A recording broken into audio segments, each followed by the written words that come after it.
Hey folks, in this episode we continue our trip from Alamosa to Mesa Verde through Pagosa Springs. On the way we stop by Chimney Rock National Monument. Come along. Make sure you click subscribe so you don't miss our next adventure.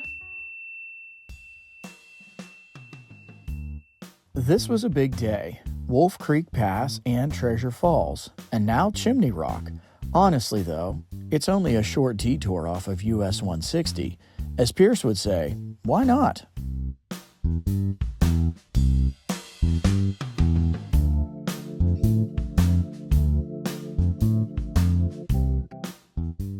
It's like a beach town. Yeah, in the mountains. It looks like you can tube on the river here. You can horse here? I'm sure you can horse here.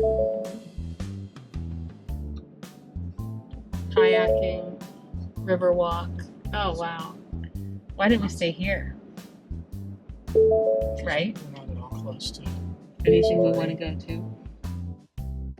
We had to get through Pagosa Springs first though. A cool touristy town here. We only nearly hit one pedestrian. Oh yeah, people are tubing. Look, Pierce. on the San Juan River. By the way, you've probably heard that dinging sound from the Ford trailer brake when we're driving. You hear it a lot when we're towing. I don't know how to turn that off. If you do, tell us in the comments. Oh, fire danger high today. No campfires the whole time we were out west. Super hot and dry everywhere we went. This place is amazing. Smash through the window. I mean, those people didn't step directly out in front of us. Yeah, right. Like that guy, hello buddy, we can't stop on a dime here. Yeah. I didn't get it on video, but a fella stepped right out in front of us earlier. Didn't even see us until he shot us a dirty look. We were out of town soon enough. Chimney Rock? Yeah. How come we not? Because we have no idea. But everything's worked out so far.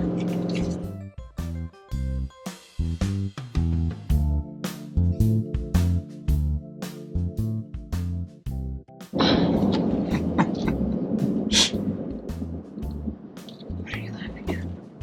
You're doing a great job, Katie. I can't get this to focus. What's happening? Touch on the screen where you want it to focus and it'll focus.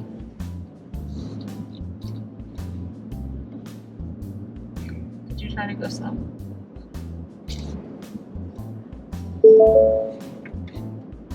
Okay, it's Chimney Rock. We're gonna try to go see this, I think. I don't. Okay, the road back to it is quite short, so that's good. Because we were on this road, yeah, it's less than a half a mile back to it. So worst case scenario, we have to drive this on something terrible for a half a mile.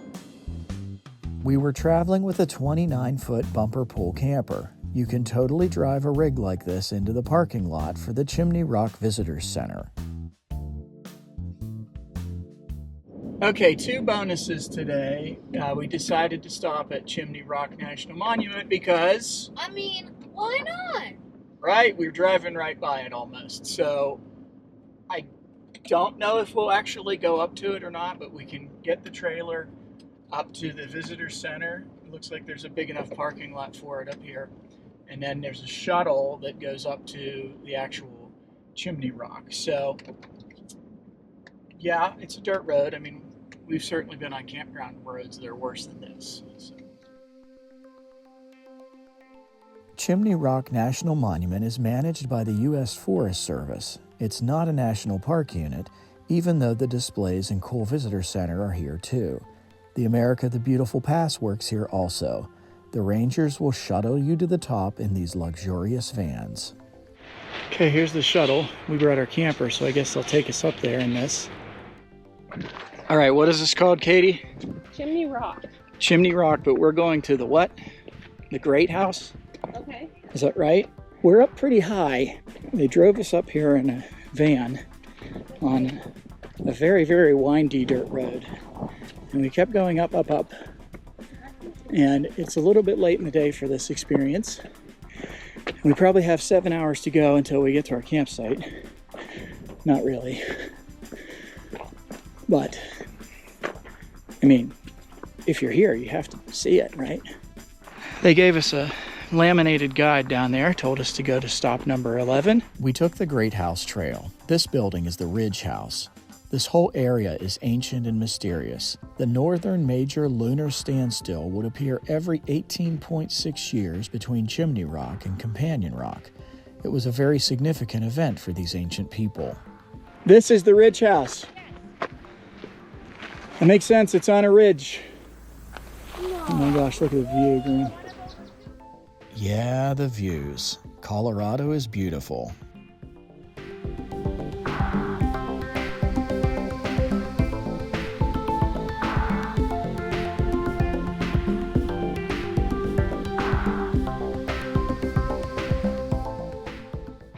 Hey, it's hot here. Do you see the rock? Yeah, it's right in front of us. The Great House. The northern major lunar standstill.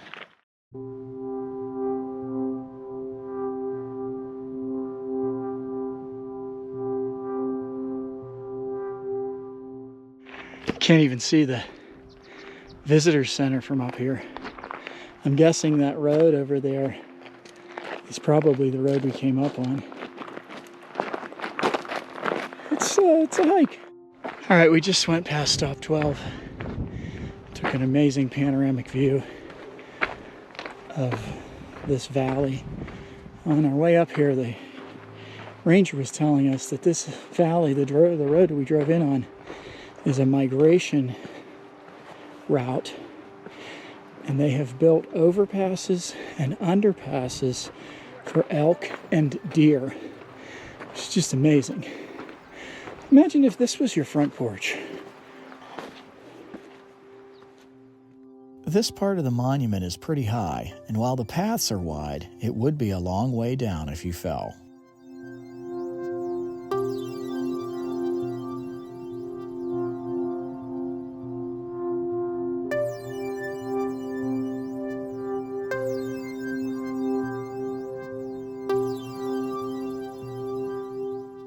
The ranger will talk about the Great House in a little bit, but you can see the seam where the house was expanded at some point. Made it to the top.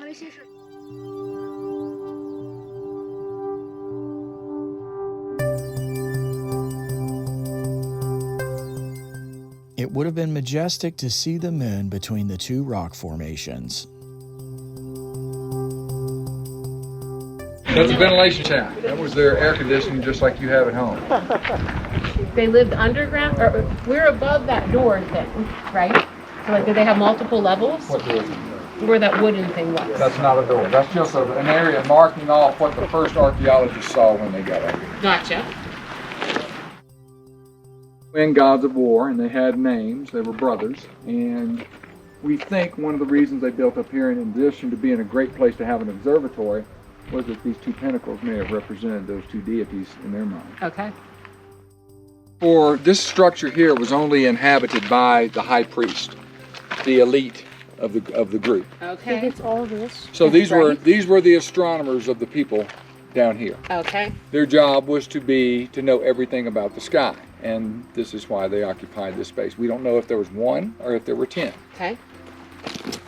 But there are multiple rooms that we consider residences. Okay. Based on the different artifacts that were found in them. These were storage rooms. These were possibly additional bedrooms, for additional guests, like the Chocolate Canyon. Okay. But then Chocolate Canyon is 90 miles in that direction. Okay. But then another circle room. Right, another kiva. About where this wall is, and when you're walking out, there's a vertical line, a seam, if you will. Everything this side of that seam was built in 1076. Everything that side of the seam was built in 1093. Why is that? The only time they built on this structure was when the moon was in the major lunar standstill. Well, the moon is up here. 9.3 and 9.3 is 18 years. So 1076 plus 18. 1093. That's the line. To the left was built in 1090 something, and to the right was 1076. Because they would only build when the moon was between the two pillars. All right, that's our America the Beautiful pass. We got that at Vicksburg in Mississippi. It was $80, and it costs about $20 a park to get into these places. So $20 for Vicksburg, $20 for Great Sand Dunes. I suppose this place was $20. I don't know. This is not a national park site. This is a U.S. Forest Service site, but they took it. So anyway, pretty cool. Worth the investment, especially considering all the ones we're going to this summer. Turns out we'd end up seeing Oklahoma anyway. There was a mishap coming if you hadn't guessed it yet. The pass still saved us money. This is a little tricky. See why that one lady had hiking poles. As usual, we could have spent a lot more time here, but we still had a couple of hours of driving to go.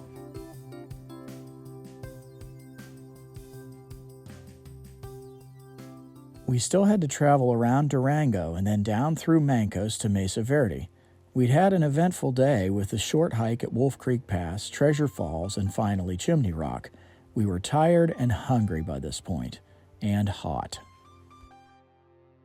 If you look carefully to the left, you can see Mesa Verde rising from the desert floor. By the time we got to the RV park, the office was closed, we were exhausted, and we hadn't found the stores and restaurants in Cortez just 15 minutes further down the road. I think we ate homemade meatballs and then went to the pool. We're going up there where it says no outlet. Mesa Verde RV Park near Mancos? 5 out of 5 would recommend. Clean and nice big sites. I didn't get a chance to do a review video. And it's going to be one of these. Here's 13, 12, 11, 10. You'll probably notice from the dialogue that we're all a bit tired.